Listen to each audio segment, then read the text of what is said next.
오늘은 이스라엘 공동체가 고백한 하나님, 두 번째 말씀입니다. 이스라엘 공동체가 고백한 하나님, 두 번째 말씀 상고합니다. 이제 앞에서 같은 내용으로 이미 하나님에 대한 세 가지 고백을 했죠. 하나님은 창조주 하나님, 언약을 주시는 하나님, 구원의 하나님이십니다 라고 고백했어요.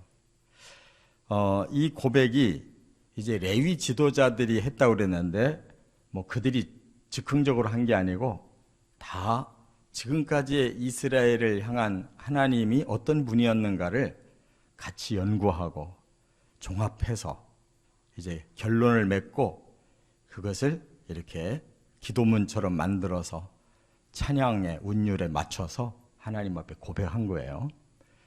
그렇기 때문에 그 선민의 입장에서 역사 전체를 다 하나님께서 인도해 주셨는데 어떤 하나님으로 인도해 주셨느냐 하는 것을 깨달은 겁니다.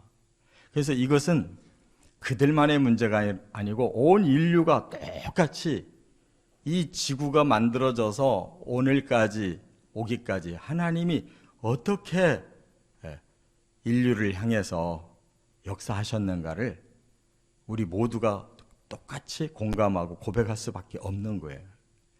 창조도 우리 모든 인류가 시작된 그 근원을 하나님 주신 거고, 그 다음에 하나님이 선민을 먼저 불러서 구원의 언약을 주신 거, 이제 우리에게까지 그 언약이 와 있고, 또 하나님께서 선민이 애굽에 고난당할 때 그들을 해방시켜 주셔서 구원시켜 주신 것도 바로 그 예표가 돼서 오늘 우리들에게 바로 똑같은 구원을 주셨잖아요. 그러면 이제 우리가 구원을 받은 하나님 백성으로서 그 다음에 하나님 우리에게 주시는 게 뭐냐, 오늘 또 나머지 세 가지를 상고하는데, 앞으로도 또 나머지 세 가지가 또 있어요. 전체 하나님은 9가지의 역사를 우리에게 주셨어요. 자, 오늘도 세 가지인데, 첫째는 12절부터 15절에 보면 양육하시는 하나님. 하나님은 구원을 하시고는 하나님 백성답게 만들려고 잘 기르셨다는 거예요. 그렇지 않겠어요? 우리가 자식을 낳아놓고 그냥 네가 알아서 커라, 그런 사람이 있어요? 애지중지 최고의 정성을 기울여서 자식을 기르잖아요. 젖 먹이고 씻겨주고 잠재워주고 모든 걸 다 그 중심으로 하잖아요.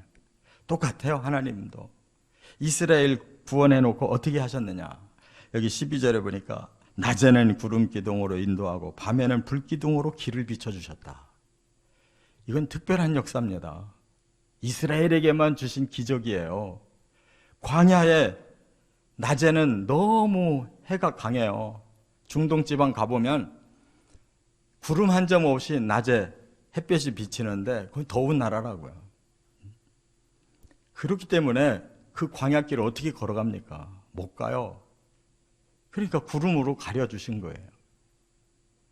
밤에는 또 얼마나 으슬으슬 춘지 몰라요.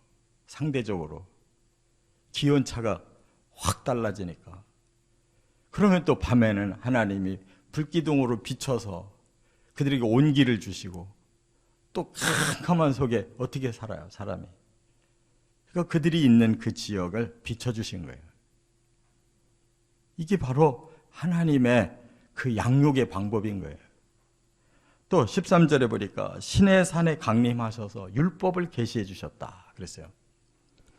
하나님의 백성은 하나님 백성답게 커야 되니까 하나님 진리를 주시는데, 바로 신의 산에서 모세를 통해 율법이라고 하는 하나님의 법을 계시해 주셨거든요.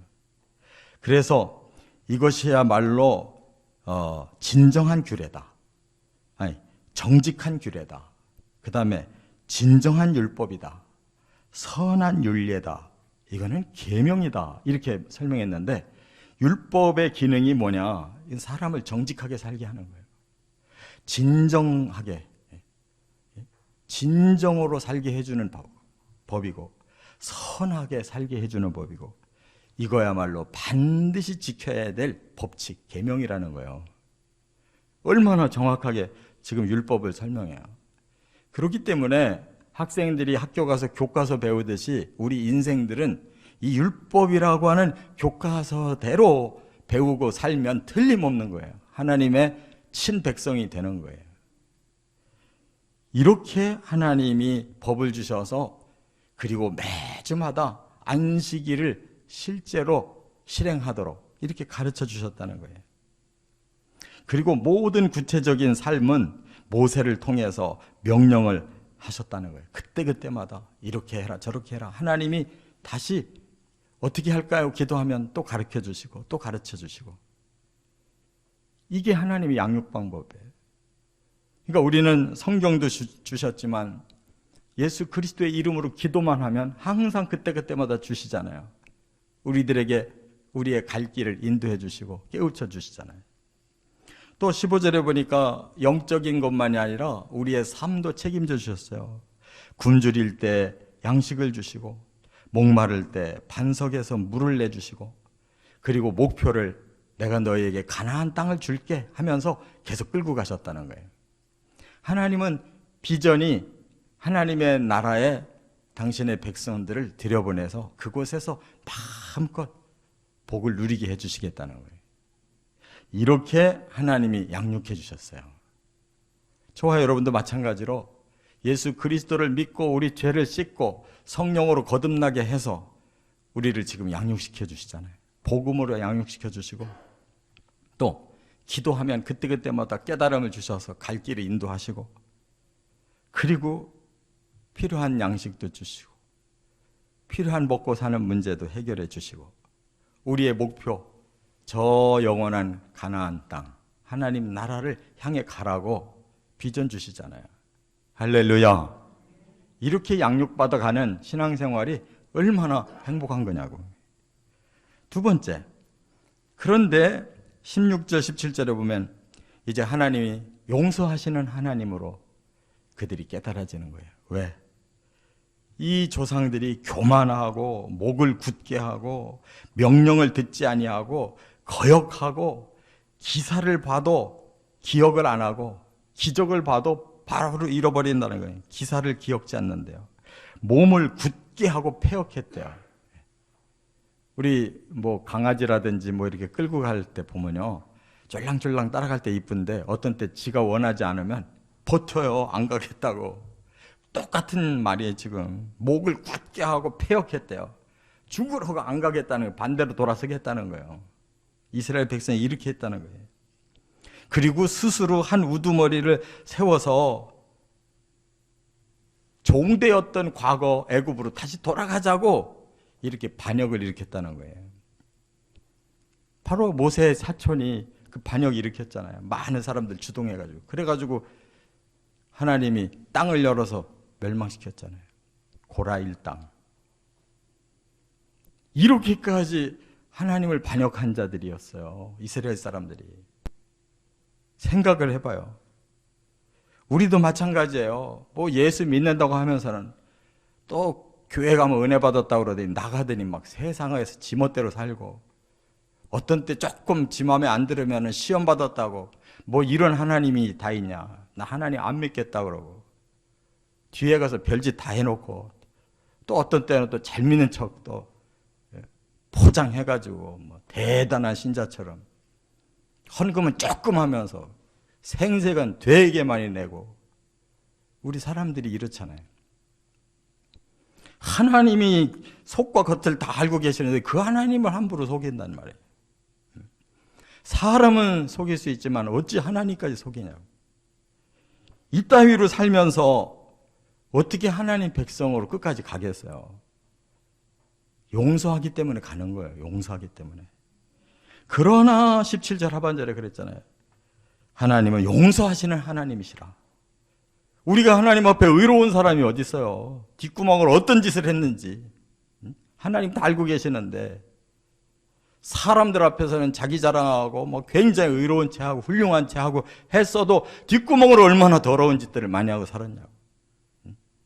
의로운 돈을 번 것 같아도 전부 뒷구멍으로 수석거려서 돈을 벌어놓고도 정말 자기는 대단히 선하게 사는 것처럼, 하나님이 용서하는 하나님이 아니라면 우리는 금방 다 발가벗겨져서 당장에 심판의 불에 들어가도 할 말이 없는 사람들이에요. 은혜로우신 하나님, 긍휼의 하나님, 더디 노하시는 하나님, 인자가 풍성하신 하나님이기에 용서하시고 그들을 버리지 않으셨대요. 우리가 이런 용서를 받았기 때문에 지금까지 존재하는 거예요. 저나 여러분이나 하나님 앞에 떳떳한 사람이 단 한 사람도 없어요. 의로운 사람 없다, 단 한 사람도 없다, 성경이 정의해 주셨잖아요. 거기에 겸손하게 무릎 꿇고 그렇습니다라고, 저는 용서받아야 될 자입니다라고 고백하는 게 신자예요. 그거를 고백 안 하는 사람들이 불신자인 거예요. 우리가 뭐 의로워서 신자고, 아니에요. 우리 죄인 맞습니다, 용서해 주셔서 우리가 살고 있습니다라고 인정하는 사람들이 신자라고. 뭐 대단한 차이는 없어요. 그거 하나만 알아도 하나님이 우리를 다 받아주시는 거예요. 세 번째, 18절부터 21절에 보면 긍휼을 베푸시는 하나님. 용서만 했다고 다 되는 게 아니잖아요. 그래, 내가 용서할게. 그러나 앞으로 사는 건 네 맘대로 네가 알아서 살아. 나는 관계 안 할 거야. 그러면 큰일인 거예요. 그런데 하나님은 다시 또 베푸시는 거예요. 여기 송아지를 부어 만들고 애굽에서 나오게 한 신이라고 그에게 경배를 시켜서 하나님을 크게 모독했어도 그들 안 버렸잖아요. 여전히 긍휼을 베푸셔서 광야에서 버리지 아니하시고 낮에는 구름 기둥, 밤에는 불 기둥 여전히 40년간 비춰주셨고, 선한 영으로 가르쳐 주셔서 그들을 또 하나님 양육하시고, 만나가 끊어지지 않게 하시고, 목마를 때 다시 물을 주시고, 40년 동안 들에서 기르시되 부족함이 없게 하셨다. 그들의 옷이 헤어지지 않았고 발이 부르트지 않았다. 그 나머지 40년의 세월이 다 하나님 긍휼 때문에, 불쌍히 여겨주심 때문에 무사히 광야를 통과했다, 이렇게 말씀한 거예요. 맞지 않습니까? 사실 우리가 뭘 대단히 노력을 많이 해서 돈 벌고 먹고 사는 줄 아세요? 우리가 다 거저 먹고 사는 거예요. 뭐 대단히 땀 흘려서 여기까지 먹고 살았냐고. 뭐 대단히 우리가 훌륭해서 뭐 길을 제대로 알고 착착착착 가서 성공을 거둔 거예요.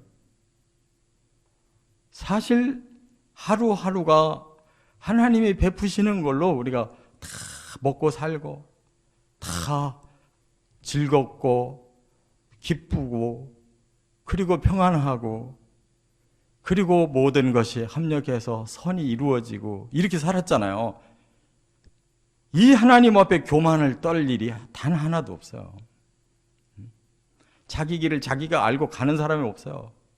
천방직직으로 사는데 하나님이 이것도 참아주시고 저것도 긍휼을 베풀어 주시고 계속 베풀어 주시고, 그래서 사는 거예요.